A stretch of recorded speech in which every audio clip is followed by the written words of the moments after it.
The Kings lose again at home to the San Antonio Spurs. They're now 4-7 at home, a 2-point loss to the Spurs, 127-125. I had some hope coming into this game. I got myself into a positive place to believe that the Kings were going to turn things around this game, and it got off to a great start, but then they just kind of crushed that dream. The Kings started Malik Monk. That was the big news. It's kind of funny because it's like you finally get Keon Ellis in the starting lineup when Kevin Huerter is healthy. So something that Kings fans have been asking for so long, and then it's like immediately, nope, Keon, you're out of there. But I don't think anyone really cared about that. But it's just funny how long many Kings fans were just like begging for Keon Ellis to be in the starting lineup. But I think everyone's kind of okay because it's not like it's Kevin Huerter replacing him; it's Malik Monk, and so that's obviously just trying something different because obviously everyone is like, yeah, Malik's obviously better than Keon Ellis. So you have Malik Monk in his 163rd game in a Kings uniform, making his first start. That's pretty wild considering, just times when the Kings were injured or not playing well. He never got a start until now. But really that just shows how desperate the Kings are to find anything that works. And the offense clicked right away. I mean, it was an obvious upgrade offensively to have Malik Monk out there when he just adds that extra ball handling, but especially when he just adds that 3-point shooting threat coming around screens. That's, I feel like, the biggest impact he actually had was his threat coming around screens as a 3-point shooter because people are respecting his drive. So it opened up the Kings offense early on quite significantly. But I mean, it's not like we haven't seen these lineups before. It's just now we're seeing them at the start of the game. So I don't know. I mean, I don't think it really matters. I don't think it matters who starts, to be honest. Whether you start Keon, whether you start Monk, we're gonna see all these lineups anyways.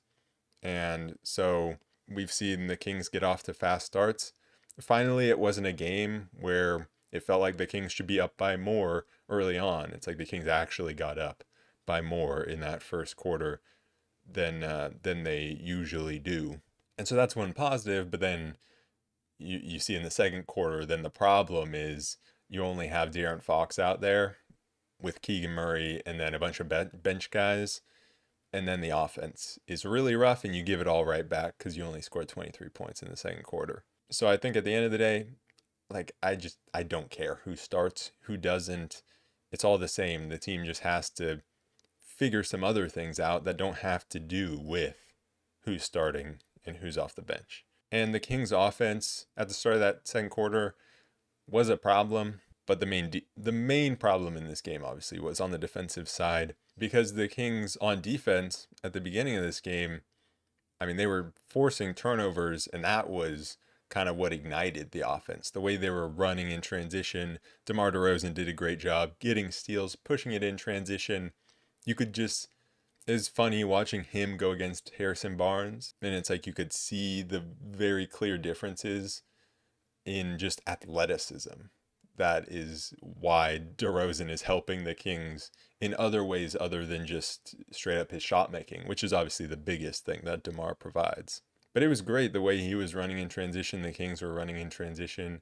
It resulted in multiple corner threes for Keon Ellis, threes for Malik Monk, and the offense looked great. They were finding Sabonis down low, and they were offensive rebounding. Sabonis had 10 offensive rebounds. The Kings had 21 to the Spurs' 8 offensive rebounds. So they just won the possession game by a lot. They took 19 more shots than the Spurs in this game. And then the thing is with the defense. I thought the Kings came out with a good game plan. So I don't know whether that's like a good thing or a bad thing because they came out with what I thought was a good game plan, but the execution of it was horrible. Absolutely horrible. And this is why, despite so many people, in my comments and just in, online with the Kings, criticizing Mike Brown and the coaching staff, whatever. It's why I'm behind Mike Brown because it's like the game plan defensively that him and Luke Laux put out there was exactly what I wanted to see. And the execution was just awful. We saw what happened when the Kings decided to throw bodies at Victor Wembanyama last time we played him. It just results in wide open threes. So the Kings decided to just switch everything that involved Victor Wembanyama. And I really like that strategy. The problem comes when you don't execute that strategy correctly. When you're not up on Victor Wembanyama. He's not going to beat you off the dribble very often. He's a slow player. He's not going to beat you off the dribble very often. And so to not be up on him on those screens, it was just horrible defense. And there were just so many miscommunications on these ball screens defensively for the Kings because they were switching everything with Wembanyama. Sometimes they weren't up on him enough. Sometimes they were just confused about the switch. But then when it came to when Wemby would go out of the game, Charles Bassey comes in. He's setting the screen. And then what happens? Well, then there's a miscommunication because you've been switching all game, but then in the players' minds, I guess it's just like, well, like they weren't prepared to then switch game plans. I don't think I saw Sabonis make one mistake on these ball screens. It was always whoever the guard or forward was. Keon Ellis did it early where he didn't switch onto Wemby, but then you also saw Keegan Murray then think they were switching and they weren't because it was Charles Bassey. And I thought Keegan Murray was actually one of the main culprits when it came to a lot of the miscommunications defensively. He, by himself, it felt like allowed a lot of the open threes. He just wasn't up on shooters enough. He wasn't up on them enough when he was going to switch. And then there was one play where he was just trying to switch too early before Devin Vassell was even taking the screen. And so he just dropped back, trying to, drop back into the paint, take away the roll. But Vassell just never took the screen. So he just shoots a three and makes it wide open. Keegan was great defensively when he was in the paint, when he could block shots or when he was just one-on-one. But when he got put in these screen actions or when he was playing off ball, he kept sagging way too far off and the communication was off. It wasn't just him, but it felt like it was him a lot of the times. But definitely there were plenty of other guys that this happened to. And that just allowed the Spurs so many open shots, these miscommunications defensively, because I felt like the game plan was pretty clear. I could pick up on the game plan within 2 minutes of watching this game. And it just felt like the execution was awful and allowed the Spurs to shoot 23 for 46 from three. I've talked about the Kings giving shooters too much confidence early so many times. And that was just the truth again in this game, where you let Julian Champagnie, who I feel like has never played a bad game against the Kings, you let him shoot open shots early on. That gives him confidence. Devin Vassell came into the game, first 3 shots, immediate, wide open. So then guess what happens later in the game when you need a stop and DeMar DeRozan has a good contest on Devin Vassell. He swishes it anyways because he's been seeing him go down all night because you played bad defense early on and you gave him confidence. It was just sad because it felt like the script that we've seen all season long. Kings at home can't hold a big lead, cannot string any stops together. When they go to the bench, the offense completely dies, obviously allowing another team to shoot 46 threes and make half of them. Because it's part of the reason why this Kings season has been so frustrating is because they played well in the first half, especially the first quarter. You had DeMar walking into easy shots against Harrison Barnes. He was on fire early. Kings just playing such fast, exciting basketball. And then the bench coming in at the end of the first quarter, you had Keon Ellis, Isaac Jones making plays, Keegan making plays inside defensively, Keegan hitting a couple of floaters. The defense felt like it was scrambling pretty well. And then you have Trey Jones hit a half-court shot to cut the lead to 14. We were up 17, and they hit a half-court shot to cut it to 14. And obviously that type of shot shouldn't matter. You're still up 14. You should be able to lead. You should be able to hold that lead. But we'd seen that before. Who is it against? I can't remember where they, hit the big shot at the end of the quarter. Noah Clowney with the Nets. Same thing. Not exact same thing, but hit a buzzer beater at the end of the quarter, I think to tie it maybe. Either way, it just felt like a similar momentum play, even though different parts of the game, they were different. But we've just seen the Kings allow so many of those buzzer beaters. Not their fault, this one, but, it just, that's what kind of made it feel like, here we go again. When we come out in that second quarter, you have Fox out there, you have Keegan out there, and I forget what the entire lineup was, but it had Isaac Jones, Keon Ellis, and I think Colby Jones, right? I think that was the lineup. So, or maybe Keon Ellis wasn't a part of that. And maybe Jay Crowder. I think that's what it was. Either way, it doesn't really matter what the exact lineup is. Sabonis, DeMar, and Monk all off the court. That's the point. That requires Fox to carry a heavy offensive load. I would like one of Fox, Monk, Sabonis, or DeRozan to be on the court at all times. With our normal rotations, we do. But now you put Monk in the starting lineup, and so things changed up a little. So I guess now we don't, right? But now you have Keegan out there, and normally he wouldn't be out there in those situations. So we've kind of been asking Keegan all season to be the fourth scorer in the starting lineup, and then be kind of the third guy with other units, with Sabonis, with Monk usually, or mainly with Sabonis, I guess. And then one other of Monk, Fox, and DeRozan, but he's always paired with Sabonis usually. And then now he hasn't produced, so you move him back to the fifth option in that starting lineup, but now you're giving him more responsibility with that second unit at the start of the second quarter. And so there's so much on Fox's shoulders. You just need Keegan to provide a little offense to take away from that, because Fox, I mean,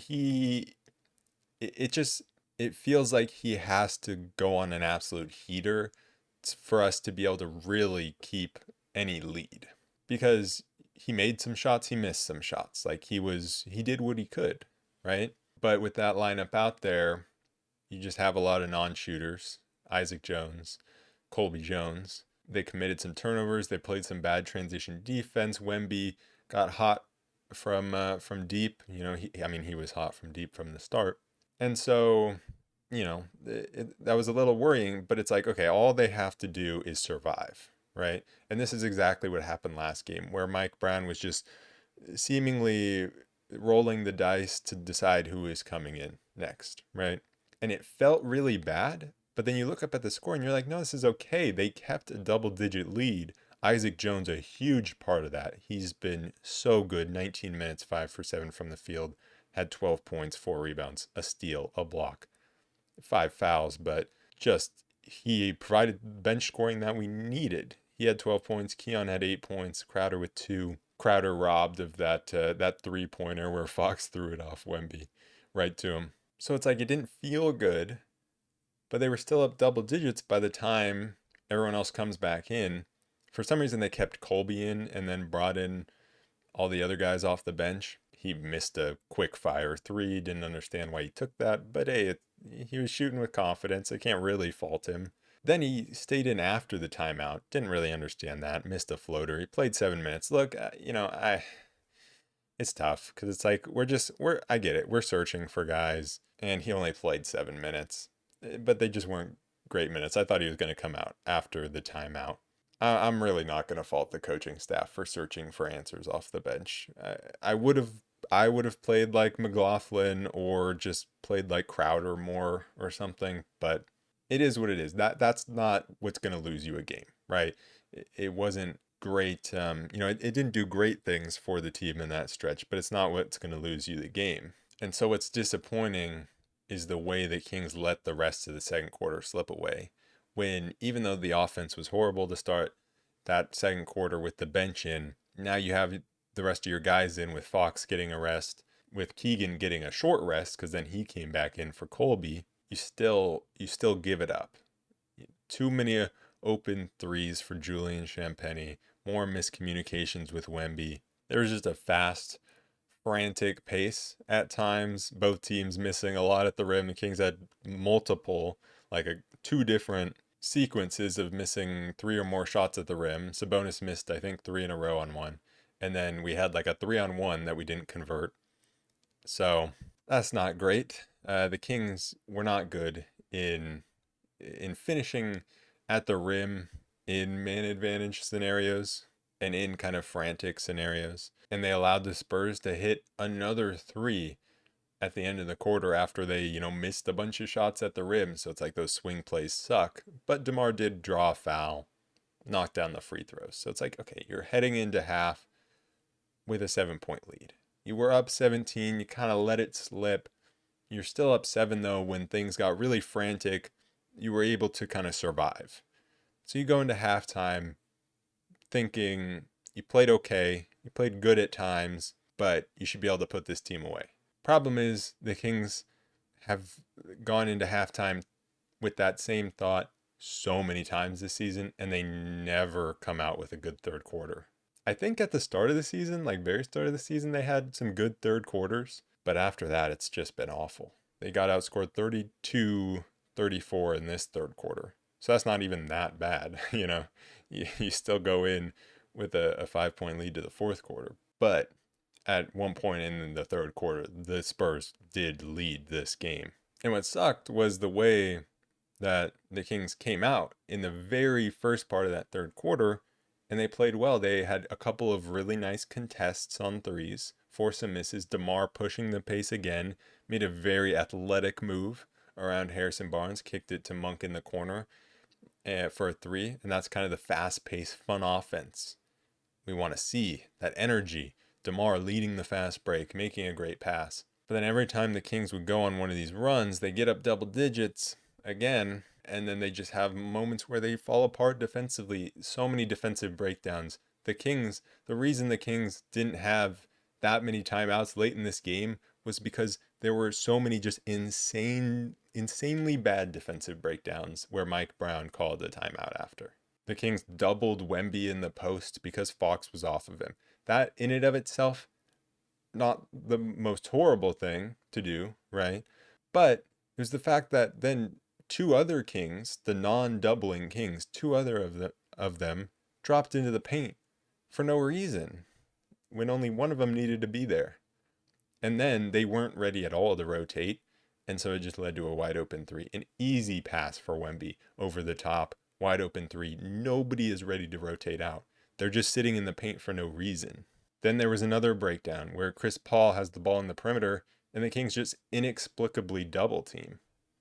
Leads to another open shot. Then the Kings go down, hit a three. The Spurs had tied it up after an awful run. Kings go down, hit a three. What do? Don't get back defensively. Sabonis gets caught on CP3. He hits a three. It's like just these undisciplined moments from the team defensively. It was a back and forth game though. The Kings responded to the Spurs run with their own run. They got back to getting some turnovers. Spurs got a little sloppy. Chris Paul kind of just lost the ball at one point. So they kind of gifted us a way back in with the momentum. And these were like non-Wemby minutes that we were winning. So that's exactly what you have to do, right? And Isaac Jones had that insane putback, had another dunk in transition. It was all about getting out and running. That's what it's all about, playing fast. So Wemby's out and you make another run, but then you take Sabonis out because he picked up his fourth foul.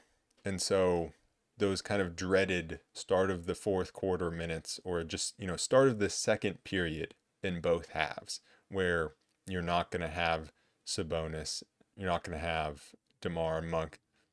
Those minutes started early, and the Kings just allowed the Spurs to get into the paint at will without Wembanyama on the floor.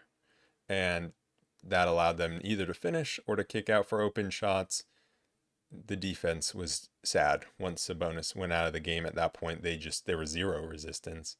But then again, somehow the Kings still in the lead. Fox hits a three. Crowder hits a nice floater. We were closing the quarter strong. We made a nice defensive play. Keon Ellis gets out. He's running. He has Jay Crowder open in the corner for three. Decides to take it himself against three guys. Gets stripped. Ball is out of bounds on him. Another one of these bad plays. Colby had one where he got stripped going to the rim. We got stripped a lot around the rim. A lot of not converting at the rim in transition. Just give the ball to Isaac Jones. He's the only guy that can finish there. But, okay, you turn the ball over. There's 3 seconds left, right? It sucks that you didn't score, but you're still going to go in with, a 7-point lead, which is what you had at halftime. You'll take that. But then Keon Ellis is just arguing with the ref, doesn't, get back into position, has to rush back into position, fouls Trey Jones with I think it was 2.7 on the clock when they inbounded, and he fouls. And then obviously he loses the ball again after the free throws, gives them another chance. So if Wemby hit that three, that could have been a disastrous sequence. It wasn't, but it still was not a good sequence. That shifted momentum. So it's those kind of plays. It was really amazing though the Kings were even able to keep the lead in that third quarter, because it just felt so much worse than it was. But the offense did enough. And then you have the start of the fourth quarter. Colby is in, Crowder's in. Crowder forced a nice turnover on Wemby. Colby made a nice play to get the ball back under the Spurs rim, and then he turned it over, which is the play I was talking about after the Keon strip. Then we just got into soft call after soft call for the Spurs. That was very frustrating to watch. And so, it's kind of hard to take anything from the first half of the fourth quarter because it was just the ref show. But then down the stretch of this game, the Kings kept switching, and the Spurs were just abusing Monk on Wembanyama, and the Kings would never go to help.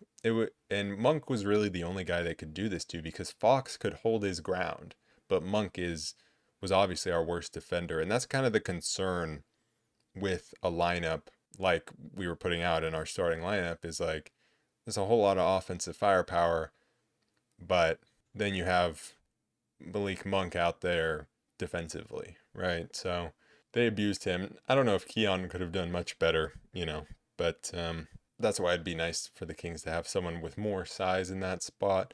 But they just abused Malik Monk. The Kings never adjusted. And so that's a criticism I think you can have of the coaching staff. While I thought the plan to switch for most of the game was very good, then when it came down to crunch time and they're just going to it over and over, that's what happens in crunch time. You're not going to do that all game long. You're not just going to run the same play all game long. But when it comes down to crunch time, you're going to run the best play to get you the best advantage. And that's what they were doing. And there was never an adjustment from the Kings to try to not have it be Monk that was switching there. If it was anyone else, when Fox got switched onto Wemby, he could hold his own. But Monk couldn't. And so the Kings just couldn't get enough stops. They got a fair amount of offense down the stretch, but they couldn't get stops. Wembanyama also had a big offensive rebound, a kick out for a three. There was a play where Keegan was just super slow on a closeout, where the Spurs didn't even generate any advantage on the play, and they just kicked it over to, maybe it was Keldon Johnson, I can't really remember, and Keegan was just slow on the closeout. You had CP3 just hitting that three to go up 5 with 20 seconds. That's just rough. Like, you kind of have to let him take that shot at that point, but it's just about not letting it get to that point. Kings still had a chance. Sabonis came up with a huge offensive rebound off the Fox miss, kicked out to Monk for 3 to go down 2 with 12 seconds. Then you foul. Keldon Johnson misses the back end. The refs missed the call on Wemby. So we didn't have a timeout, but it should have been a foul on Wemby there. And then you never know what happens from there, but I want to talk about the officiating in this game. Because if the Kings play like they did in this game, where there were bright spots, but, obviously the expectation is that you're not in a dogfight with the San Antonio Spurs, and especially when you have like a 17-point lead. So the expectation, and if you want to make the playoffs, the expectation should be that you play better than this. But the reality of the NBA is that it comes down to wins and losses. And if the Kings keep playing like this, they're not going to have to worry about what the officials are doing, because it's not going to matter, because they're not going to be close to a playoff spot. But the hope is that the Kings are able to turn it around at some point. And so then, when hopefully they do turn it around, and then they are contending for spots and every win matters, then you're going to look back at a game like this and be like, man, we got screwed by the refs in the fourth quarter. Because in terms of expectations, the Spurs outperformed their expectations in this game compared to the Kings, right? And so you look negatively upon the Kings, as we should. But when it comes down to just who wins or loses the game, it should be about just who plays the better game. And the Kings were in a position to win this game. until they got screwed in the fourth quarter. Even if it didn't look amazing, they still were in a position. And it's just sad because I think 3 out of the last 4 games, the refs have just picked an entire quarter to screw the Kings. And this one, it was the fourth quarter. OKC, it was the third quarter. I think Minnesota, it was the third quarter. Or was that Brooklyn? I can't remember. But one of those games, it was the third quarter again. So I think it was 3 out of the last 4 games, or maybe 3 out of the last 5, where the refs have just picked a quarter to screw the Kings, where the Spurs were just in the penalty at 9 minutes. It was soft call after soft call. Wemby, if he keeps this up, he's going to be known as one of the biggest floppers in the NBA very soon. And just anyone touching Wemby, it was a foul. Sabonis fouling out, doing nothing.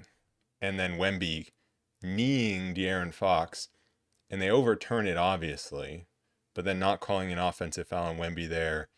Multiple other just fights, 50-50 balls, where Wemby got every single call. Like, it was just... And then, obviously, the very end, when we're down 3, we're fighting for the rebound, and Wemby just clearly fouls Sabonis, and they don't call it, and that was the game. So, yeah, you saw a big difference between how Victor Wembanyama is officiated versus Domantas Sabonis. It's pretty unfair. If the Kings continue to play this way all season, it's not going to matter what the officials do. Like, the Kings are just not playing like a playoff team at all. But that doesn't necessarily mean that they should have lost this game. It just means that we feel, based on where we expect the teams to play, that they deserve to lose this game. Yeah, obviously a very disappointing game, but which game hasn't been disappointing lately? This team, they've got a lot of talent, but when you see those same defensive breakdowns time after time after time, and every time they happen and you see Mike Brown call the timeout, you know they're going over it, you know they're addressing it, you know they have a game plan, and then they still are unable to execute it. It's a rough watch, and it's hard to see how it's going to turn around, because the only way that it turns around is if they just start executing. Because in terms of real tangible things that I can see to change, you've tried all these different lineups.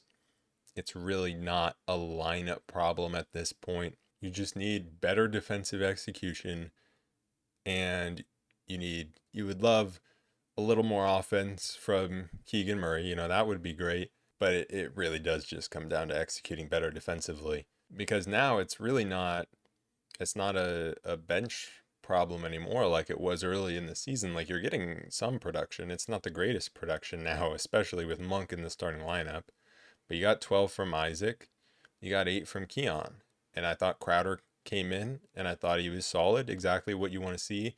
Now that DeRozan's back, so Crowder moves to the role that he will have for hopefully the rest of the season.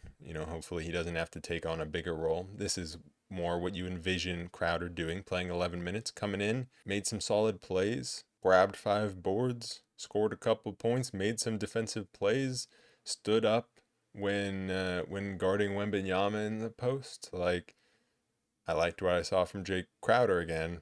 It would be great to find one more guy off the bench, and if that could be Kevin Huerter when he comes back, that would be amazing if he could provide something offensively. But it's really not a lineup issue anymore. I don't think it's a rotation issue or anything like that. It's just they have to execute the game plan, communicate better defensively. I mean, I don't know if that's ever going to come.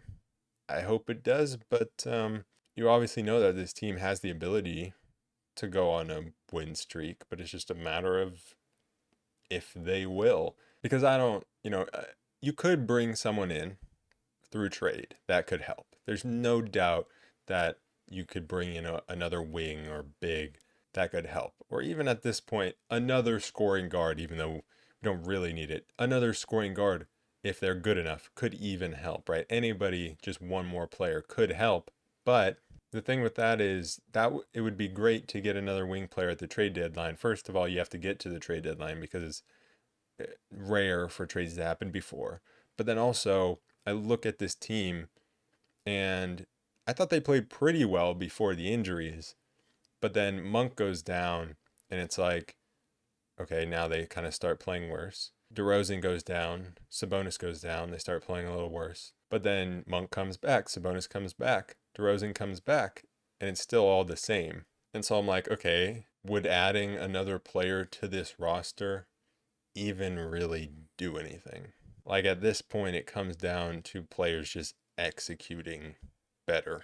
We can't go through the individuals because there were some good individual performances. Like I thought Sabonis had a great game, 37 minutes. When he was matched up on Wemby, I thought he did well. I thought he did well handling all the ball screen action. He was 8 for 16 from the field, 2 for 4 from three. One of those was the three that didn't count. Or that, I mean, it counted. It didn't matter at the end of the game. 7 for 10 from the free throw line, 25 points, 13 rebounds, 10 of them offensive, 6 assists, only 2 turnovers, had those 5 fouls. He's got one of the worst whistles in the league. It's hard to blame him for some of those fouls that he's picking up. But I thought he had a great game. DeRozan had a great game, 10 for 20 from the field, 28 points, 8 assists with 0 turnovers. He was so good distributing the ball, especially when he was pushing it on the fast break. He did a great job of finding the open shooters. He also had 3 steals, which is kind of why he had the ball so many times in transition, because he was the one kick-starting those transition opportunities. He had a great game coming back from injury, so it was really nice to have him back. Keegan continues to struggle from 3, 0 for 2. I mean, just every 3 that I watch is painful because I'm hoping so hard that it goes in. I want him to turn it around so bad. The problem is he's probably thinking the exact same thing as me, and that doesn't help.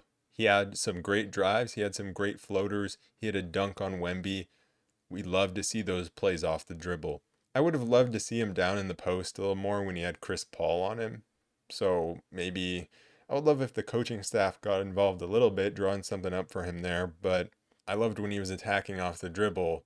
Reality is he's not going to get way up there in points if he's not knocking down a couple 3-pointers at least a game. So it's not like he had the worst offensive game this time around. And I thought defensively, I've already talked so much. I thought he was really bad when it came to defending the perimeter.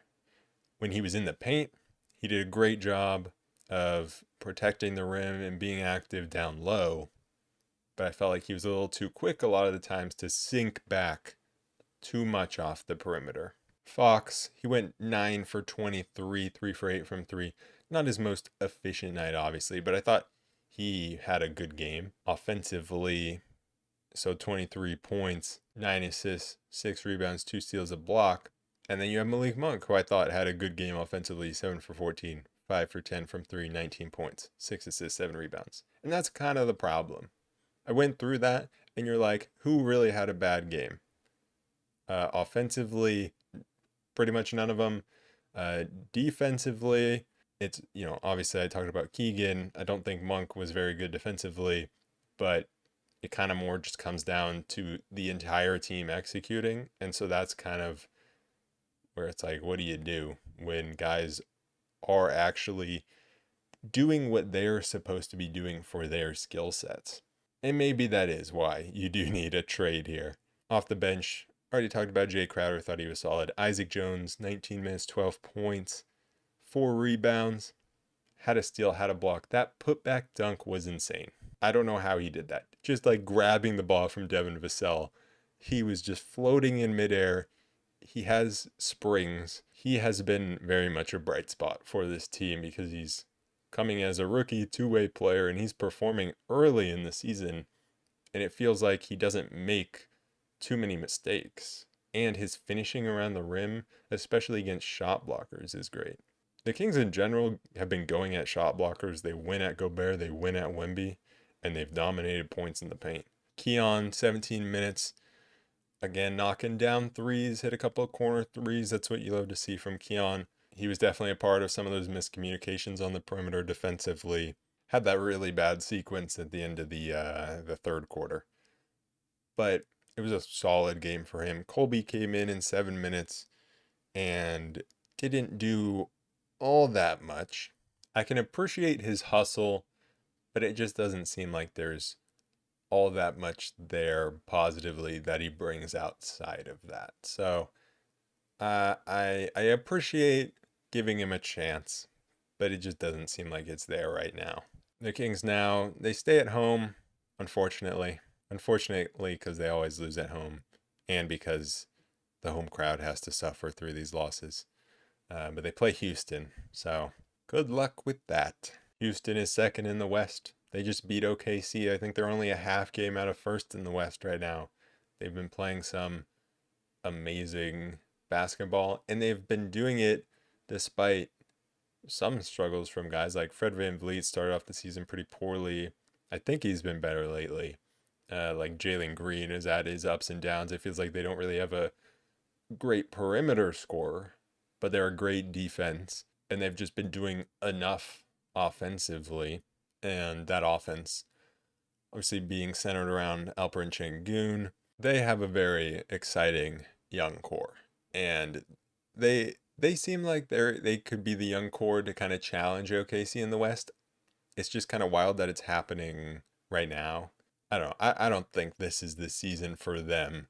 This is like last year's OKC maybe, or like maybe even not quite that. Like, I don't know, something feels a little unsustainable. Like, it feels a little early for Houston to be doing this. I doubt that they are going to be like a real threat this season in the playoffs, and maybe they'll drop off in the regular season a little later, but they just fly around defensively.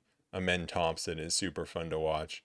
But it's like when Amen Thompson reaches his full powers with Şengün, we don't know what they're going to get from Reed Shepherd. And then a guy like Tari Eason. They're a very scary team, and they gave the Kings problems last season. I don't see that being any different this season, so we just gotta hope. Anyways, that is it for this episode of the Roll Report. As always, thank you to the members of this channel, No Rain and Joe Mama, and I will see you guys in the next one. Peace.